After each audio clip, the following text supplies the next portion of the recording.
నేను 4 సంవత్సరాలుగా మరి నా మీద సుమారు మన కోర్టులో అడిగాను, అసలు నా మీద ఎన్ని కేసులు ఉన్నాయో చెప్పండి రా బాబు అని.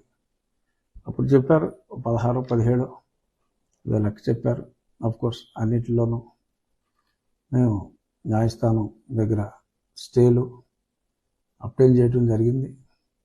సరే, ఏదో పెద్ద కేసు, రాజద్రోహం, మరియు రాజు నేను ద్రోహిని, మరి రాజద్రోహం కేసు కూడా పెట్టారు.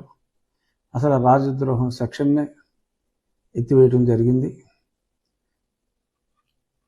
సో మిగిలిన దాంట్లో అందులో కూడా బెయిల్ వచ్చింది. ఎప్పుడు నేను ఊరు వస్తానన్నా అప్పటికప్పుడు ఫ్రెష్గా ఏదో రకరకాల కేసులు పెట్టడం ఇటువంటివన్నీ జరుగుతున్నాయి. వీళ్ళే కంప్లైంట్ తీసుకుంటారు, ఆ పోలీసు వాళ్ళే. మినిస్టర్ ఒకడు ఉన్నాడు, అప్పట్లో మంత్రి, వాడు పంపిస్తూ ఉంటాడు క్యాండిడేట్లని, ఒక కంప్లైంట్ ఇచ్చిరా అని.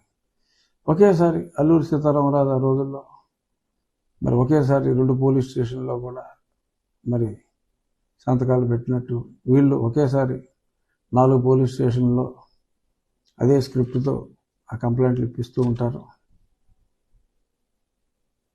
ఏదేమైనా పవన్ కళ్యాణ్ గారు మా ఫేవరెట్ హీరో.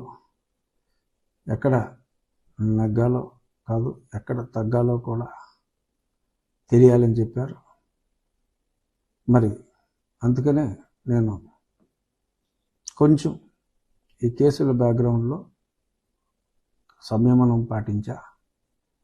సో మనదనే టైం కోసం ఎదురు చూసా.